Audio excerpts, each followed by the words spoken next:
총선까지 남은 한 달, 짧다면 짧고 길다면 긴 시간인데요. 숨가쁘게 돌아가는 선거 전의 특성상 이 한 달 동안 많은 일이 벌어지곤 했습니다. 지난 20대 총선을 앞두고 당시 집권 여당이던 새누리당 김무성 대표는 180석 이상을 얻어 압승하겠다고 공언했습니다. 실제 20대 총선을 한 달 앞둔 시점에서 최대 화두는 야권 분열이었습니다. 국민의당 돌풍 속에 20년 만에 양당 구도가 깨지고 일여 다야 구도가 형성된 겁니다. 국민의당이 후보 단일화는 절대 없다는 입장을 고수하면서 중도표가 갈라져 새누리당이 반사 이익을 거둘 거란 전망이 우세했습니다. 하지만 선거 막판 분위기가 급변했습니다. 친박과 비박을 넘어 친박 내에서도 진박 가리기 논란이 벌어질 정도로 계파 갈등이 폭발한 겁니다. 이를 보여준 가장 상징적인 장면, 김무성 대표가 공천장 날인을 거부하고 부산으로 내려간 일명 옥새 파동입니다. 불공정하게 짝이 없는 공천, 사천, 밀실 공천에 불복하겠다는 말씀이 제 가슴에 비수로 꼽힙니다.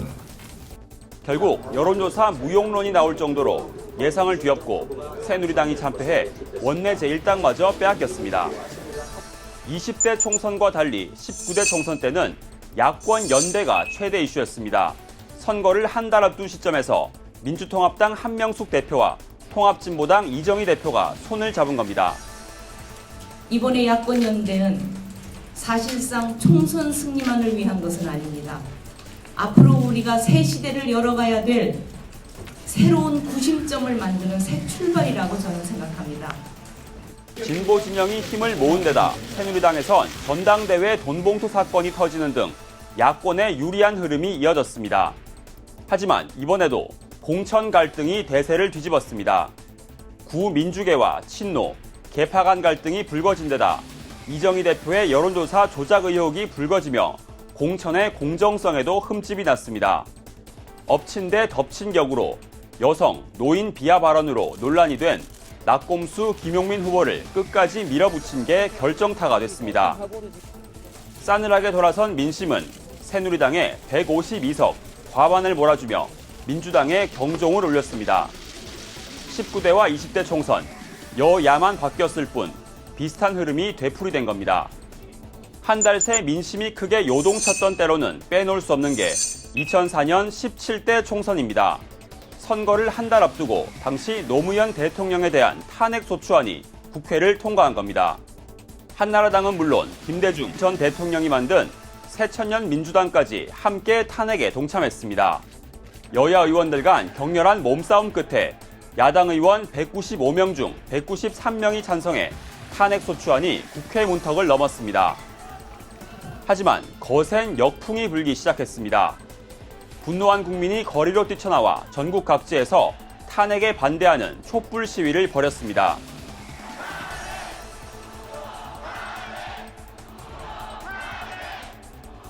들불처럼 일어난 야권 심판론은 총선으로 향했습니다. 여당인 열린우리당의 지지율은 대언선인 180석까지 바라볼 정도였습니다.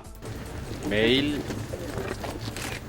마음을 비운다고 명상을 하는데 명상을 하다 보면 자꾸 명상이 기도가 됩니다.